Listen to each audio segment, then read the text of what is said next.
세계 조선의 1위와 2위를 달리고 있는 중국의 두 회사가 합병하여 초인류 회사를 설립했다는 보도가 2025년 8월 16일에 떴습니다. 이것은 보통 일이 아닙니다. 굳이 그럴 필요가 있을까 하는 생각이 드셨다면 한 번 더 생각하실 기회가 될 것입니다. 안녕하세요. 저는 국제경제와 산업전략을 전문적으로 분석하는 리포터 박성주입니다. 오늘 여러분께 전해드릴 이야기는 정말 놀라운 역학관계의 변화입니다. 한미 조선업 협력이 발표되자마자 중국이 보여준 번개 같은 대응, 그 이면에 숨겨진 치밀한 전략을 파헤쳐 보겠습니다. 이 영상을 시청해주신 모든 분들께 진심으로 감사드립니다. 앞으로도 여러분이 궁금해하실 만한 글로벌 이슈를 깊이 있게 분석해드리겠으니 구독과 좋아요 버튼을 꼭 눌러주시기 바랍니다. 한국과 미국이 손을 잡자마자 중국이 전례 없는 초강수를 꺼내들었습니다. 조선업계 1위와 2위 기업을 하나로 합치며 세계 최대 조선사를 탄생시킨 것입니다. 이것은 단순한 기업 합병이 아닙니다. 바로 글로벌 해양 패권을 둘러싼 3국의 치열한 경쟁이 본격적으로 시작된 신호탄인 것입니다. 글로벌 타임스가 14일에 발표한 소식은 정말 충격적이었습니다. 중국 선박집단 유한공사와 중국 선박중공업 집단이 전격적으로 주식 거래를 중단하며 합병 절차에 돌입한 것입니다. 이들은 각각 중국 조선업계 1위와 2위를 차지하는 거대 기업들입니다. 이번 합병으로 탄생할 새로운 회사는 총 자산만 4천억 위안, 연매출이 1,300억 위안에 달하는 명실상부한 세계 최대 조선사가 됩니다. 하지만 이것이 단순한 규모 확대일까요? 절대 그렇지 않습니다. 이 뒤에는 한국과 미국의 조선업 협력에 대한 중국의 전략적 대응이 숨어 있습니다. 사실 이번 합병은 하루아침에 결정된 것이 아닙니다. 남선과 북선으로 불려온 두 거대 조선사의 결합은 무려 6년이라는 긴 시간이 걸렸습니다. 그렇다면 왜 지금 이 시점에서 갑자기 속도를 낸 것일까요? 이야기는 2019년으로 거슬러 올라갑니다. 중국 국무원 산하 국유자산감독관리위원회가 국영기업 개혁의 일환으로 양사합병을 처음 발표했을 때만 해도 많은 전문가들이 회의적이었습니다. 너무나 다른 두 회사의 특성 때문이었습니다. 중국 선박집단 유한공사는 상업선 건조에 특화된 회사입니다. 반면 중국 선박중공업 집단은 군함과 항공모함 등 해군 전력 건조를 담당해야 했습니다. 마치 서로 다른 언어를 쓰는 두 회사가 하나가 되어야 하는 상황이었던 것입니다. 중국 베이징에 있는 중국기업연구원의 중국인 수석연구원 리진 씨는 이렇게 설명합니다. 두 회사의 합병은 단순한 규모 확대가 아닙니다.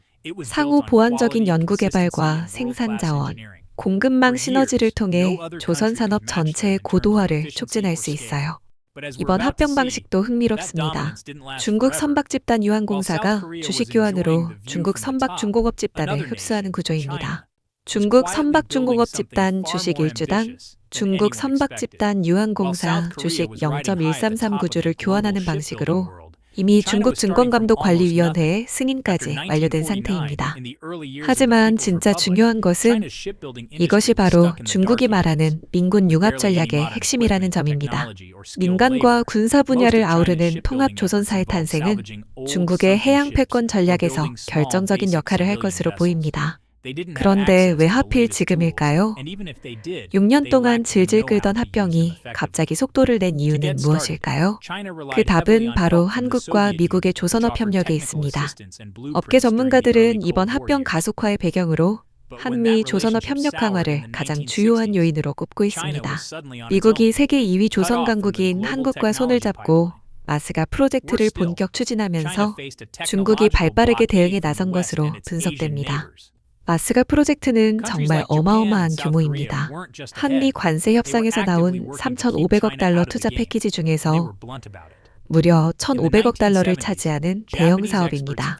세계 조선시장 점유율이 고작 0.05%에 불과한 미국이 이 프로젝트에 이렇게 공을 들이는 이유는 명확합니다. 한국의 조선업 전문가이자 해양산업연구소 연구위원 김태현 박사는 이렇게 분석합니다. 미국은 해양 패권 경쟁에서 전략적 불균형을 보완하기 위해 한국과의 협력이 절실한 상황입니다. 특히 고부가 가치 선박 기술 분야에서 한국의 역량을 활용하려는 의도가 뚜렷해요. 실제로 중국 현지 언론과 업계에서는 한미의 조선기술 협력이 글로벌 산업질서 재편을 목표로 한다고 보고 있습니다. 특히 고부가 가치 선박 기술을 앞세운 이들의 전략이 중국에게는 상당한 위협으로 다가왔을 것입니다. 이런 상황에서 중국이 자국 조선업 구조조정과 경쟁력 강화를 위해 합병을 서둘러 추진했다는 분석이 나오는 것도 당연합니다. 결국 이번 합병은 한미 조선 협력에 대한 중국의 경쟁적 대응이라고 봐야 할 것 같습니다. 하지만 중국이 정말 위기감을 느껴야 할 상황이었을까요? 숫자만 보면 중국의 조선업 지배력은 정말 압도적입니다. 현재 중국은 전 세계 선박 건조량의 55.7%를 차지하고 있습니다. 신규 수주에서는 더욱 놀라운 74.1%를 기록하고 있습니다. 이 정도면 거의 독점 수준이라고 봐도 무방합니다. 그렇다면 중국은 왜 이렇게 조급해하는 것일까요? 그 이유는 바로 양적 성장 뒤에 숨어있는 질적 문제들 때문입니다. 중국 조선업계의 가장 큰 문제는 과도한 수주 경쟁입니다. 시장 점유율을 늘리기 위해 서로 가격을 낮추며 경쟁하다 보니 수익성이 크게 악화된 상황입니다. 즉, 많이 만들고는 있지만 제대로 된 돈을 벌지 못하고 있는 것입니다. 상하이 해사대학교의 중국인 조선공학과 교수 장의밍 씨와의 인터뷰에서 이런 이야기를 들을 수 있었습니다. 중국 조선업계는 지금 규모는 크지만 내실이 부족한 상황입니다. 저가 수주 경쟁으로 인한 수익성 악화가 심각해서 구조적 개선이 시급한 시점이에요. 바로 이런 이유로 중국 당국이 합병을 통한 구조조정에 나선 것입니다. 두 거대 조선사를 하나로 합치면 중복 투자를 줄이고 가격 경쟁력도 높일 수 있습니다. 무엇보다 한미 조선 협력에 맞서 기술 경쟁력을 강화할 수 있는 토대를 마련할 수 있습니다. 결국 이번 합병은 중국 조선업이 양적 성장에서 질적 성장으로 전환하려는 전략의 핵심이라고 볼 수 있습니다. 단순히 많이 만드는 것에서 벗어나 더 좋은 배를 더 효율적으로 만들겠다는 의지의 표현인 것입니다. 이제 중국의 진짜 속내를 들여다볼 시간입니다. 이번 합병이 단순한 경제적 효율성 추구를 넘어서는 더 큰 그림을 그리고 있기 때문입니다. 바로 민군 융합 전략의 완성입니다. 중국 선박 집단 유한공사는 상업선에, 중국 선박 중공업 집단은 군함 건조에 특화되어 있었습니다. 이 두 회사가 합쳐지면 어떤 일이 벌어질까요?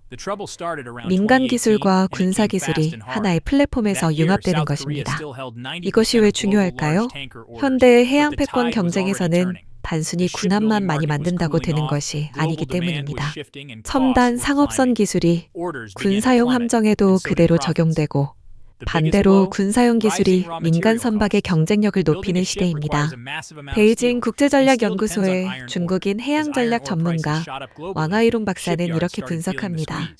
이번 합병은 중국이 해양 강국으로 도약하기 위한 핵심 전략입니다. 민간과 군사 기술의 시너지를 통해 전방위적인 해양 경쟁력을 확보하려는 의도가 명확해요. 실제로 새로운 회사는 일반 화물선부터 최첨단 항공모함까지 모든 종류의 해상 플랫폼을 설계하고 건조할 수 있는 능력을 갖추게 됩니다. 이는 중국이 미국과의 해양 패권 경쟁에서 결정적인 우위를 점하려는 전략적 포석으로 해석됩니다. 특히 주목할 점은 연구개발 분야입니다. 두 회사가 가진 기술력과 인력이 합쳐지면서 차세대 선박 기술 개발에서 엄청난 시너지 효과를 낼 것으로 예상됩니다. 친환경 추진 시스템, 자율항해 기술, 첨단 소재 기술 등 미래 조선업을 좌우할 핵심 기술들 말입니다. 결국 이번 합병은 중국이 단순히 많은 배를 만드는 나라에서 가장 좋은 배를 만드는 나라로 도약하려는 야심찬 계획의 출발점이라고 볼 수 있습니다. 이제 글로벌 조선업 시장의 지형도가 완전히 바뀌고 있습니다. 중국의 거대 조선사 탄생은 단순히 하나의 기업이 커진 것이 아니라 전체 시장의 게임 룰을 바꿀 수 있는 변화입니다. 새롭게 탄생할 중국 선박 집단 유한공사는 세계 어느 해운사와 수주 협상을 할 때도 기존보다 훨씬 강력한 협상력을 발휘할 수 있습니다. 규모의 경제를 바탕으로 한 가격 경쟁력은 물론이고 민군 융합을 통한 기술력까지 갖추게 되면 그야말로 무시무시한 경쟁자가 탄생하는 것입니다. 하지만 이런 변화가 모든 분야에서 동일하게 나타날 것은 아닙니다. 조선업은 크게 두 개의 시장으로 나뉘어 있기 때문입니다. 하나는 대량 생산 저가 선박 시장이고 다른 하나는 고부가가치 특수 선박 시장입니다. 대량 생산 저가 선박 시장에서는 중국의 독주가 더욱 가속화될 것으로 보입니다. 이미 압도적인 시장 점유율을 가지고 있는 상황에서 합병을 통해 규모의 경제까지 확보한다면 다른 나라들이 경쟁하기 어려운 구조가 될 것입니다. 런던에 있는 클락슨 리서치의 영국인 선박시장 분석가 데이비드 톰슨 씨는 이렇게 전망합니다. 중국의 합병은 글로벌 조선 시장에서 중국의 지배력을 더욱 공고히 할 것입니다. 특히 벌크선이나 컨테이너선 같은 일반 상선 시장에서는 중국을 따라잡기 어려울 것 같아요. 하지만 모든 것이 중국에게 유리한 것만은 아닙니다. 고부가가치 특수선박 시장에서는 여전히 기술력이 가장 중요한 경쟁 요소이기 때문입니다. LNG 운반선, LPG 운반선, 해양 플랜트, 친환경 선박 등의 분야에서는 단순한 규모보다는 축적된 기술력과 경험이 승부를 좌우합니다. 결국 앞으로의 조선업 경쟁은 저가 대량 생산 시장과 고부가가치 기술 시장으로 양분되면서 새로운 양상을 띠게 될 것으로 보입니다. 그렇다면 한국 조선업에는 어떤 영향이 있을까요? 중국이 세계 최대 조선사를 출범시키며 시장 지배력 강화에 나선 가운데 한국 조선업계에도 적잖은 파장이 예상됩니다. 단기적으로는 오히려 한국에게 유리한 측면도 있습니다. 2025년 미국 등 서방국의 대중무역 제한과 중국산 선박에 대한 항만 부과금 등으로 주문이 일시적으로 한국으로 이동하고 있기 때문입니다. 하지만 전문가들은 이것이 구조적 경쟁력보다는 정치적 효과라고 지적합니다. 울산에 있는 한국해양과학기술원의 한국인 조선해양연구본부장 이승철 박사는 이렇게 분석합니다. 일시적인 수주 증가에 안주해서는 안 됩니다. 중국의 합병으로 인한 구조적 변화에 대비해서 우리만의 차별화된 경쟁력을 강화해야 합니다. 실제로 한국 조선업계가 주목해야 할 것은 중장기적인 경쟁력 확보입니다. 다행히 한국은 여전히 몇 가지 분야에서 독보적인 경쟁력을 유지하고 있습니다. LNG 운반선 분야에서 한국은 전 세계 시장의 70% 이상을 차지하고 있습니다. 특히 대형 LNG 운반선과 LPG 운반선, 해양 플랜트 등 초고난도 기술이 필요한 선박들에서는 한국의 기술력이 여전히 세계 최고 수준입니다. 이런 분야는 단순히 가격만으로는 경쟁하기 어려운 영역입니다. 또한 친환경 선박기술 분야에서도 한국이 앞서가고 있습니다. 암모니아 추진선, 수소 연료전지선, 메탄올 추진선 등 차세대 친환경 선박기술에서 한국 조선소들이 세계를 리드하고 있는 상황입니다. 전문가들은 한국이 대량 생산 저가 선박 시장은 중국에 내주더라도 기술 혁신과 고부가가치 선박에 집중해야 한다고 조언합니다. 결국 미래의 조선업 경쟁은 기술력이 승부를 가를 것이기 때문입니다. 중국의 거대 조선사 탄생이 한국에게는 위기이면서 동시에 기회가 될 수 있는 이유가 바로 여기에 있습니다. 결국 중국의 조선업계 1위와 2위 합병은 단순한 기업 결합을 넘어서는 의미를 가지고 있습니다. 이것은 새로운 해양 패권 시대의 시작을 알리는 신호탄입니다. 한국과 미국이 조선업에서 손을 잡자마자 중국이 보여준 이번 초강수는 앞으로 펼쳐질 3국 간 경쟁이 얼마나 치열할지를 예고하고 있습니다. 단순히 배를 많이 만드는 것을 넘어서 해양에서의 기술적, 전략적 우위를 확보하기 위한 총력전이 시작된 것입니다. 중국은 이번 합병을 통해 민군 융합이라는 카드를 완성했습니다. 상업선과 군함을 아우르는 통합 플랫폼을 구축함으로써 기술 시너지와 규모의 경제를 동시에 확보한 것입니다. 이는 분명히 강력한 경쟁력이 될 것입니다. 하지만 한국도 가만히 있을 수는 없습니다. 미국과의 마스가 프로젝트를 통해 첨단 조선 기술을 공유하고 고부가가치 선박 분야에서의 독보적 지위를 더욱 공고히 해야 합니다. 서울에 있는 한국선주협회의 한국인 정책연구실장 김민수 씨는 이렇게 전망합니다. 앞으로의 조선업 경쟁은 기술력이 핵심이 될 것입니다. 한국은 LNG 운반선, 친환경 선박 등 고부가치 분야에서의 기술적 우위를 바탕으로 새로운 성장 동력을 찾아야 해요. 실제로 글로벌 해운업계는 이미 친환경 전환이라는 거대한 변화를 겪고 있습니다. 국제해사기구의 탄소 중립 규제가 강화되면서 기존의 화석연료 추진 선박들이 친환경 선박으로 대체되어야 하는 상황입니다. 이런 변화의 시대에서는 단순한 가격 경쟁력보다는 기술 혁신력이 더욱 중요해집니다. 한국이 중국의 규모 확대에 맞서 기술 혁신으로 대응해야 하는 이유가 바로 여기에 있습니다.